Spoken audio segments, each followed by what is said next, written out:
என்னம்மா நீங்க சமையல் வீடியோவே போட மாட்டேங்கிறீங்க அப்படின்னு கேட்ட நிறைய பேருக்கான ஒரு சூப்பரான சமையல் வீடியோ தாங்க இன்னைக்கு நம்ம பார்க்க போறோம். இந்த வீடியோவால யாருக்கு எவ்வளவு சந்தோஷம் தெரியலங்க. ஆனா உண்மையிலேயே எங்க வீட்டுக்காருக்கும் என் பசங்களுக்கும் அவ்வளோ ஒரு சந்தோஷம். ஏன்னா அவங்களுக்கு ரொம்ப ரொம்ப பிடிச்ச ஒரு டிஷ் தான் மீனோட இதயமும் ஈரலும். ஏற்கனவே நம்ம சேனல்ல நிறைய வீடியோக்கள்ல நான் மீனோட இதயமும் மீனோட ஈரலும் காமிச்சிருப்பேன். இன்னைக்கு அதை வச்சுதாங்க ஒரு பெப்பர் ஃப்ரை பண்ண போறோம். இந்த மாதிரி நிறைய இதயமும் நிறைய ஈரலும் ஒரே நேரத்துல கிடைக்காது. நிறைய மீன் வெட்டும் போது தான் கிடைக்கும்.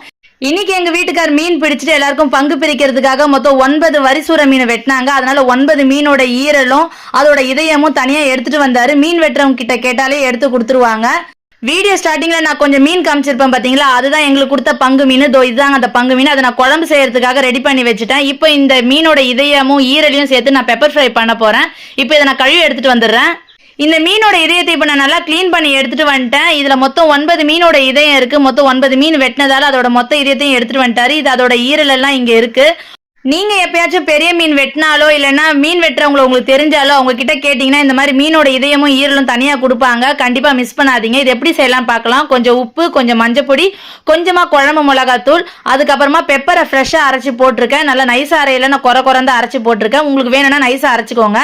ஒரு அரை மணி நேரம் அப்படியே ஊற வச்சிருங்க. இப்போ ஒரு பாத்திரத்துல எண்ணெய் ஊத்தி இப்ப இந்த கலந்து வச்சிருக்கிற இந்த மீன் இதயத்தையும் ஈரலையும் அதிலேயே கொட்டிட்டு கொஞ்சமா நான் ரொம்ப கம்மியா தான் தண்ணி சேர்த்திருக்கேன். சேர்த்துட்டு நல்லா கிண்டுனீங்கன்னா ஒரு 10 நிமிஷத்துல இது ரெடி ஆயிடும். ரொம்ப நேரம் ஆகாது. கொஞ்சம் ஒரு 1/4 வேக்காடு ஆகும் போது நான் தட்டி வச்ச பூண்டை இது கூட சேர்த்துக்கிறேன். அதுக்கப்புறம் நல்லா ஃப்ரை பண்றேன். ஃப்ரை பண்ணிட்டு நல்லா இதை பாருங்க, ஒரு கொஞ்ச நேரம் தான், ஒரு 5ல இருந்து 6 நிமிஷம் தான் ஆயிருக்கு. அதுக்குள்ளே நல்லா வெந்துருச்சு. இப்போ ஒரு 10 நிமிஷம் போல நான் நல்லா பெரட்டிட்டேன். இப்போ இது கூடவே நல்லா ஃப்ரெஷ்ஷான கருவேப்பிலையை சேர்த்துட்டு ஒரு பெரட்டிடுறேன். வாசனை சும்மா கம கமன்னு இருக்குங்க. அவ்வளோ சூப்பரா இருக்கும். உடம்புக்கும் அவ்வளோ நல்லது. கண்டிப்பா ட்ரை பண்ணி பாருங்க. இதை செஞ்சு தட்டுல வைக்கும் போதே என்னை சுத்தி வந்து எங்க வீட்டுக்காரும் பசங்களும் வந்து நின்றுட்டாங்க. எப்பமா வீடியோ எடுத்து முடிப்பீங்க, சீக்கிரமா இதை கொடுங்கன்ட்டு. உண்மையிலேயே அவ்வளோ சூப்பரா இருக்கும். ட்ரை பண்ணி பாருங்க.